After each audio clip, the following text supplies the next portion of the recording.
પિતૃઓને અપાતી આહુતિ હું છું. મંત્ર, ઘી, અગ્નિ, હોમેલું દ્રવ્ય હું છું. ગતિ, ભરતા, પ્રભુ સાક્ષી, નિવાસરણ, સુત પ્રભાવ, પ્રલયથાન, વિદ્યા ને બીજ પણ હું જ છું. આમ છતાં હું અવિનાશી. હું સૂર્ય રૂપ બનીને તપું છું, વરસાદ વરસાવું છું, વરસાદ અટકાવું છું.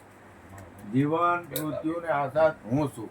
ત્રણે વેદ દ્વારા ઇન્દ્રાદી રૂપથી મારું પૂજન કરીને યજ્ઞ તેજ સોમરસ પીનારા ને પાપવાળા બની સ્વર્ગને ઈચ્છે છે તે મનુષ્યો પુણ્યના ફળ સ્વરૂપ ઇન્દ્રલોકમાં જઈને સ્વર્ગ સુખ મેળવે છે. પૂર્ણ થતા મનુષ્યલોકમાં આવે છે. તે ત્રણે વેદમાં કહેવાયેલ ધર્મ અનુસાર શાલિયાવાગમને પ્રાપ્ત કરે છે. હે અર્જુન, જે ભક્ત શ્રદ્ધાપૂર્વક બીજા દેવતાઓનું પૂજન કરે છે તેઓ આડત્રી રીતે મારું જ પૂજન કરે છે. કેમ કે બધા યજ્ઞોનો ભોગતા સ્વામી હું છું. દેવતાઓને પૂજનારા દેવતાઓને પામે છે, પિતૃઓને પૂજનારા પિતૃઓને પામે છે, ભૂતોને પૂજનારા ભૂતોને પામે છે, અને મારા ભક્તો મને જ પામે છે. મારા જે ભક્તો છે તેનો પૂર્વજન્મ નથી.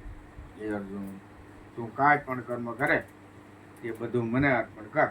આથી કરીને તું કર્મબંધનથી મુક્ત થઈ છે અને મને જ પામશે. હું બધા પ્રાણીઓમાં એક સરખા રૂપથી રહેલો છું. મને કોઈ પ્રિય નથી કે નથી કોઈ અપ્રિય, છતાં